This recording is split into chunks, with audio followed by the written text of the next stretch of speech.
Facebook. It's Sarah McLeodry from Synergy Behavior Solutions, and today we're going to talk a little bit about canine enrichment and what it is, what it isn't, and how we can use it to enhance our dog's life. I'm joined today with my 10-year-old American Water Spaniel, Rizzo, and she is right now working on a licky mat. It's hard to see, her ears are big. So one of the things about this licky mat that I love is it has suction cups on it. So I'm going to suction cup it to the floor so that she stays in one spot.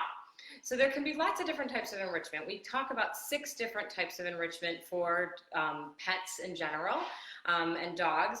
One being training. Training is enrichment and should be part of their daily life. We have social interactions, cognitive, environmental, food related, and then sensory. And all of those categories can kind of overlap each other, but we want to think about what we're doing. I think most people, when they think about enrichment for dogs, they think about interactive feeding toys. And enrichment is so much more than just interactive feeding toys. And I think one of the things that we tend to forget about in our enrichment activities is the sensory side of things. So remember, dogs, they live their world through scent. And one of the easiest ways that you can work on enrichment for your dog is actually spraying different scents around your house. I know someone that just has a little mister with just different essential oils, that's the word I'm looking for, and they just put a little spritz in every room and they change the scent every single day, so the dog has different things to smell every day. Another really easy enrichment environmentally can be putting a mirror in a place where your dog can see it. Maybe your dog isn't used to looking at themselves in a mirror, so that's a really great way to enrich their life. And thinking about how they go through their day. It may be the sensory is, their enrichment for the day is changing up their environment, maybe moving things around and having them interact with things that they normally don't interact. Being in a different room in your house even can be enrichment for your dog. If you have a guest room that your dog doesn't go into very often, getting to spend time in that guest room can be enriching for your dog too. There's so many different things. You just have to open your eyes and see. So we are going to let Rizzo play with some different food dispensing toys because that, like I said, that's kind of what most people think about when they think about enrichment for their dogs. The first one I'm going to show you is actually my super simple. It is the toilet paper roll pocket, I call it. And all it is you take a toilet paper roll and you squeeze in the sides and you put some treats or kibble in there. I'm going to see if Rizzo wants this instead of her licky mat. We'll see what she prefers. She can't decide. We'll let her play. Oh, she decided that the pocket's good, and she's taking it over to her bed to open, so you guys don't get to see her open it. Sorry. The other thing I want to think about with enrichment, when we talk about food-related enrichment, is a lot of times people think about making food-related enrichment just harder for the dog to eat. And that can be really, really frustrating for dogs. I see it a lot with Kongs. So my youngest dog, Lindy, actually doesn't really like Kongs. She's not great at emptying them out, and she finds them highly frustrating. And so that's not enrichment. Being frustrated and annoyed is not enrichment for your dog. The point of enrichment is to enhance their daily living, not make it more frustrating. So with her, I actually never use Kongs. I use West Paw Topples. She likes those a lot. Those are much easier for her to clean out. And it's not, I shouldn't say an easy or hard thing, it's just a preference. She doesn't like the little small hole of the Kong, where Rizzo loves that, and she loves throwing it around and making it bounce and interacting with it that way, which is very different than how Lindy likes to take her Topple and lay down and politely, kindly lick it. It's a difference in personality that it's super important to know for your dog what they find enriching. What also, too, you need to think about is what you find enriching doesn't necessarily mean that your dog finds it enriching.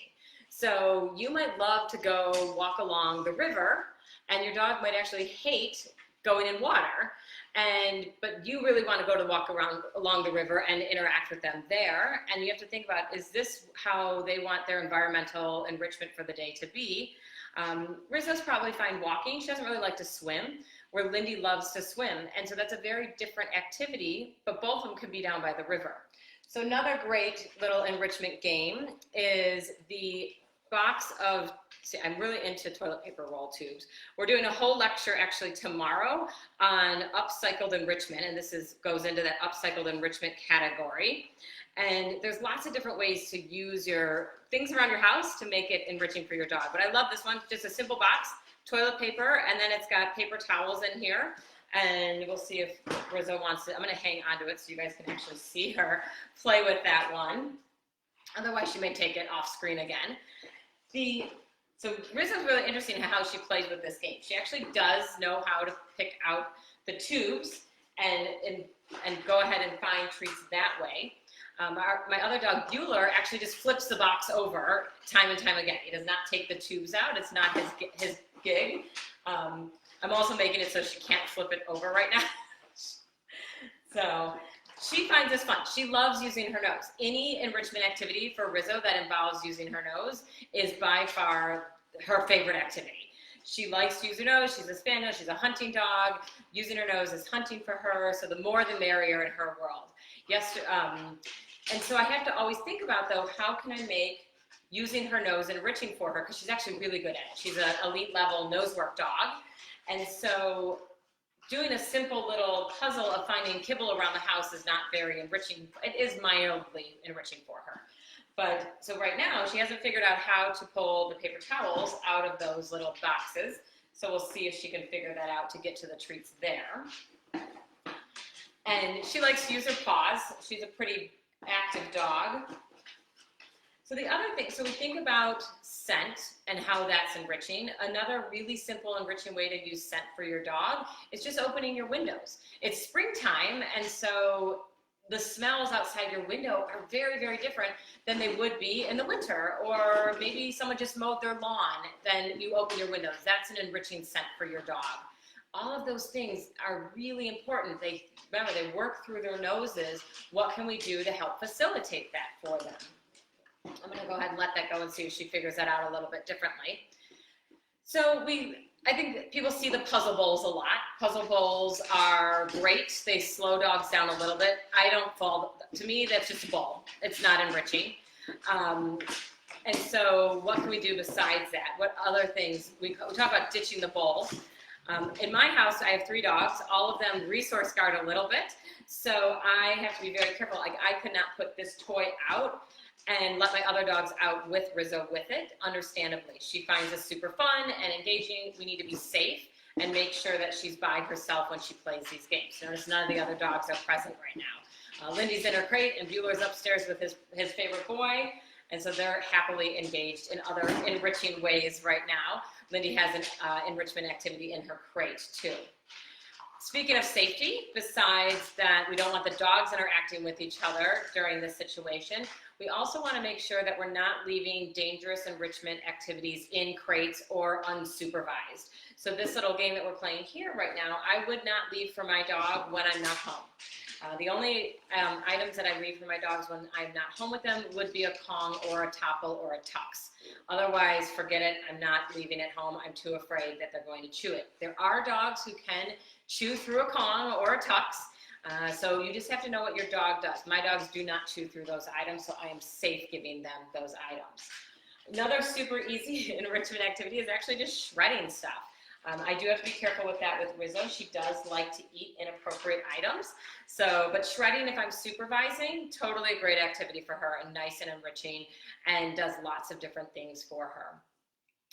The other thing we want to think about too is enrichment isn't just for dogs. And we talk a lot about enrichment for dogs because that's what most people have around their house.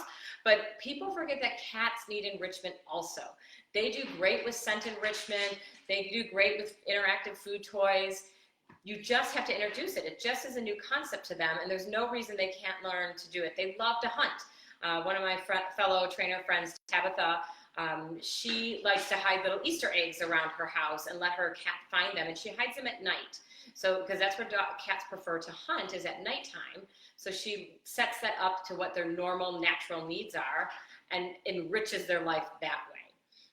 Also, too, horses, they're really thinking outside of the stall for horses.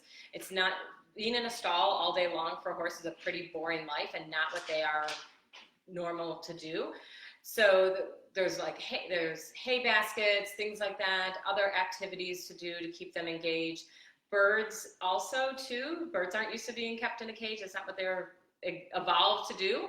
So lots of great enrichment activities for birds out there also. And what's really nice is if you just Google a little bit, you can find lots of things to do at home with enrichment without having to go out right now. A lot of us still are on stay-at-home orders. Maybe we can't go to the store the way we would like to. So what can you do inside your house that you already have available? And that's why we're having that webinar tomorrow, Upcycled Enrichment. So check that out, because I have lots more ideas in that lecture to have fun with your dog easily. Rizzo now is actually back to her licky mat. That's what she was doing here. I like this licky mat. Besides that it has suction cups, I like that it has these little shaped bones where all of the peanut butter and stuff gets in there really nice and deep. Rizzo actually has a nut or a legume allergy, so we do almond butter in our house instead. So that's where that falls in. Another cool one is actually this licky bowl, but I will show you that this is by Licky Mat Company. Rizzo did damage this bowl. We gave it to her in her crate while we were home, and she wasn't going to be in her crate very long, but unfortunately she did manage to chew a hole in that one. So I learned my lesson, and we went ahead and took that out of her crate, and that will not be left unattended ever again. It's just for when I'm sitting here and want to watch her. This is a great dinner time activity, so I don't like my dogs to drive me crazy while I eat dinner, and I don't necessarily want to be training during dinner, so I go ahead and use these types of toys. So Shayna, hey Shayna, how are you and Brody doing? I hope you're doing okay. Where did I get the mat at? This circle one I got on Amazon, not very expensive, and I think it actually came in a set of 2, so it's great, especially for bath time. Because of the suction cups on the back, this is a great way to keep your dog engaged during grooming and bath time. And then this one, I got the Rolly Ball one, bowl one I got on, I think I got that one on Chewy.com. But if you just Google licky mats, you'll find lots of them. All right, Anna, hey Anna, how are the gang? How often do you give enrichment activities to your dog, and do you give them to your dogs on a schedule or whenever they need an activity? That's a great question. So one of the things when you think about all of the different types of enrichment, sometimes there are people who do schedules. And they think about what, they want to make sure they're hitting all of those 6 different types of enrichment within a day or within a week's period. And so my food enrichment, I tend to do at my meal time. Like I said, I don't want to be bothered. I don't want to do training and stuff like that. And so that's when I do that. I do try to schedule, obviously as a trainer, I do training every day with my dogs, so that's always scheduled into my day. And I just want to make sure that I'm doing something different every day. I will say that environmentally, I work on getting out of the house sometimes, and I don't go far. I don't really like actually to walk my dogs in my neighborhood. I'm a trainer and I don't walk my dogs. There's a lot of reasons for that, but mainly because my neighborhood, the way my neighborhood is laid out, it's not always safe for me to walk my dogs for dog issues, not personal safety issues. And so I do lots of activities out on my back deck. I do them out on my driveway, things like that. I will take them somewhere. So that's a great way to get some environmental and also social. We have to remember the social part of enrichment is interacting with you. It can be interacting with other dogs or other animals if your dog likes that. Remember, enrichment is supposed to add things to your dog's life. So I hope that kind of answers your question. I do a little bit of both, a little bit of schedule, a little bit kind of as they need it. If they're, maybe I'm trying to watch a movie at night and they're driving me a little crazy. And then Shayna asked about with the licky mats and stuff, can you put wet food? For sure, total wet food on these. If you have a dog who is really apt at getting everything off of them, you can freeze them. They're rubber, they're silicone, they can go in the freezer, they can go in the dishwasher. It's why I love these so much. They're super easy to clean. It's actually why I've moved away personally from Kongs and gone more to the Topples, is I find them easier to dishwasher, and so I like those much better. All right, so thank you guys for joining me for enrichment today. I hope this gave you some ideas of some simple things to do with your pets at home. And like I said, don't worry, it's not just for dogs. I just don't have a cat, so I can't show you cat enrichment. And I hope you can join us tomorrow. It's Wednesday at 5:30 Pacific time. We're having our upcycled enrichment class. You'll see some more ideas. You'll also see lots of cute videos of my dogs playing with these different enrichment activities, and hopefully use some ideas with you and your dog. If you have any further questions, feel free to leave them in the comment section. It's why I left this one for last. It's a little noisy. It's just an egg carton. And I hope you have a great day, and we'll see you soon. Bye.